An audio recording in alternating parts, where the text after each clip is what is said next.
The New York Rangers are making moves, and this changes everything as we get a sneak peek into Chris Drury's future plans for the club. And the reasoning behind some of these moves today is pretty shocking. We're going to break it all down in this episode of Rangers Digest. But before we do that, a quick reminder to hit that subscribe button. About 68% of you who watch these videos are not subscribed to the channel. So if you want to stay up to date with everything that's happening with the New York Rangers, from trade reports to trade rumors to post-game reactions, all that fun stuff, it's free.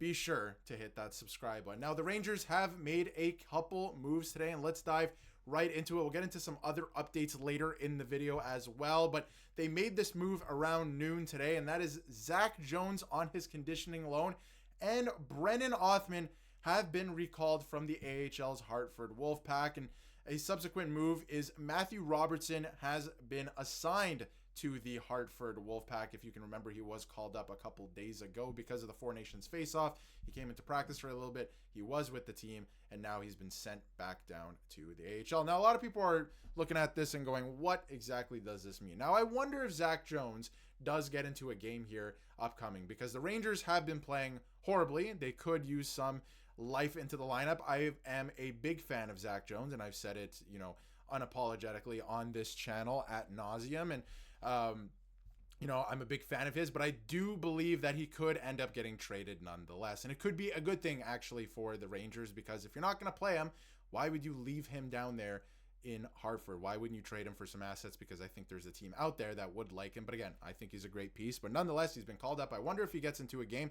And Brennan Othmann is a curious case as well. Why has he been called up? And we got some clarity, or a bit of clarity, from Vince Mercogliano. Othmann is being recalled in case Kreider can't play. So Chris Kreider is clearly still dealing with that injury he's been dealing with all season to his back. And this isn't trade related from what I'm told. So this is not these moves have nothing to do with the trade, but I do believe, it does have something to do with the trade. And I know you're thinking, why would you say that if Vince is saying that it doesn't have to do with the trade? I don't believe it has anything to do with the trade for Brennan Othmann. I think this has everything to do with getting these guys ready, like I was talking about in a previous video, to play the rest of the season, because they are going to start making trades, like maybe Chris Kreider, like Jimmy Vesey, like Ryan Lindgren. So I do believe that there are trades coming on the way, and these were the moves that were made to start getting these guys acclimated to the NHL, like Brennan Othmann, who hasn't really played at all in the NHL this year, due to, obviously,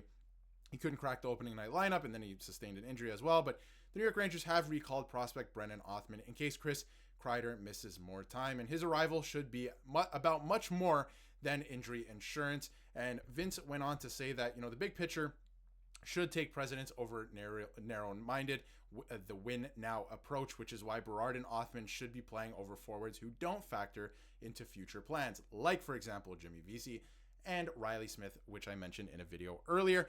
And, assuming that these UFAs are moved at the March 7th deadline, I mean, why not call up guys like Brennan Othmann now to, again, just get them acclimated to the NHL and see what they can do the rest of the season? I think the move here is to call these guys up, have them play with the Rangers, see if the Rangers can make the playoffs with, some youth injected into the lineup. And if they do, play the youth, trade all your UFAs at this year's trade deadline, play all your youth, and see if they can gain some meaningful experience in the first round of the playoffs this year that they can bring into the future.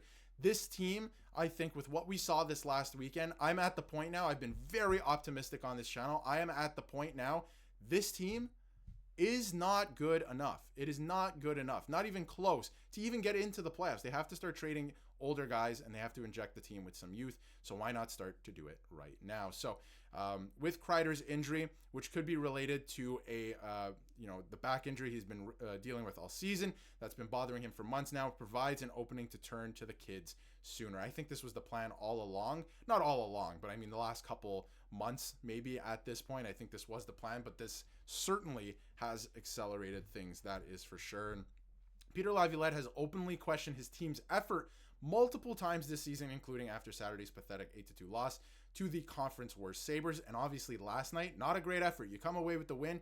The Penguins are not a good team. You should have won that game not in that fashion. You should have won that game outright and not the way that it went down. That's a lot of guys that you'd have to cut ice time for, but replacing a couple couple with hungry prospects would help get the message across, and I think that's exactly it. And how else could you get the message across? Well, by simply just starting to make some trades and trading away Riley Smith and guys who just don't factor into the future plans, like a Ryan Lindgren, for example. But it's time to see what they have in these two young players while gathering important intel that could influence next season's roster decisions. They may flop or prove overwhelmed, but we've seen too many instances of this organization yanking prospects around without giving them clear runway to succeed. Thank you, Vince.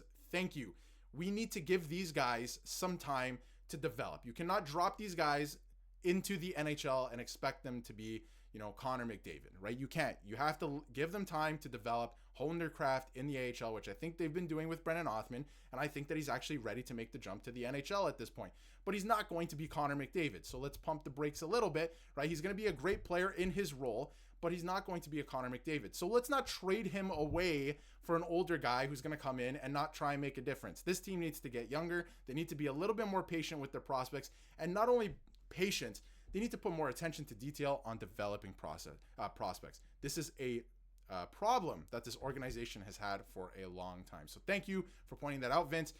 Let's not trade Brendan Othmann as a sweetener, as some Bruins fans think, in a Chris Kreider deal to the Boston Bruins. That doesn't make much sense, right? Well, it could make sense depending who you get back, but it doesn't make much sense on paper. So let's not do that. Let's take our time developing prospects and see what they can do. And Brendan Othmann, I think, is ready to make the jump. I think it's time, and I mentioned him in a video earlier today. Gabe Perreault may also make the jump to the NHL later this season when his season wraps up. So let's pave the way for that. Let's trade all your UFAs, your Riley Smith, your Ryan Lindgren. I've mentioned them again this video. Maybe you even look at trading Zach Jones if he's going to be sitting in the AHL. Obviously, he was on a conditioning stint. Maybe you look at trading all of those guys, Jimmy Vesey. You make room for more guys to come in. You're not sure if Adam Edstrom is going to return to the lineup so far this year. So, or this year, I should say, in the playoffs.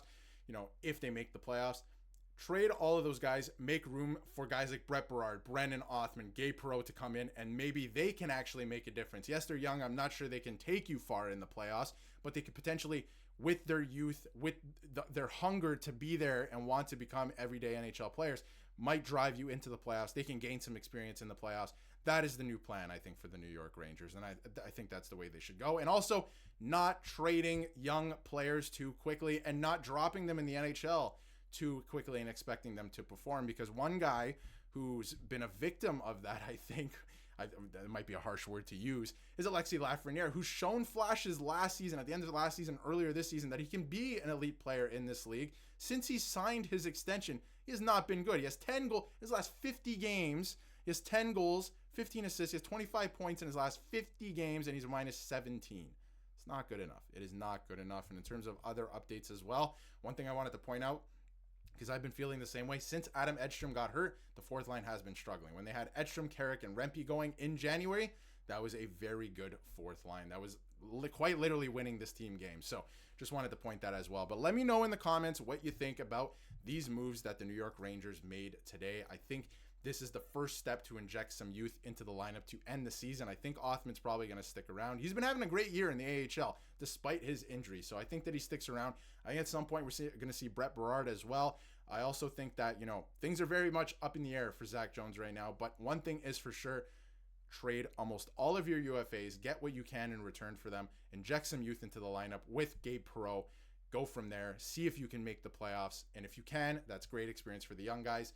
And let's turn back the clock a little bit so then we can inject some more youth into this team moving forward, because that's going to be the answer, not relying on... We've seen it this year, right? Like the top guys, they're not getting it done the way they used to. But let me know what you think in the comments. I think these are some good moves and a shift towards what we're going to see later, or in the last half of or last quarter, I should say, of this season. Let me know what you think in the comments. And if you haven't yet, hit that subscribe button so you can stay up to date with everything New York Rangers.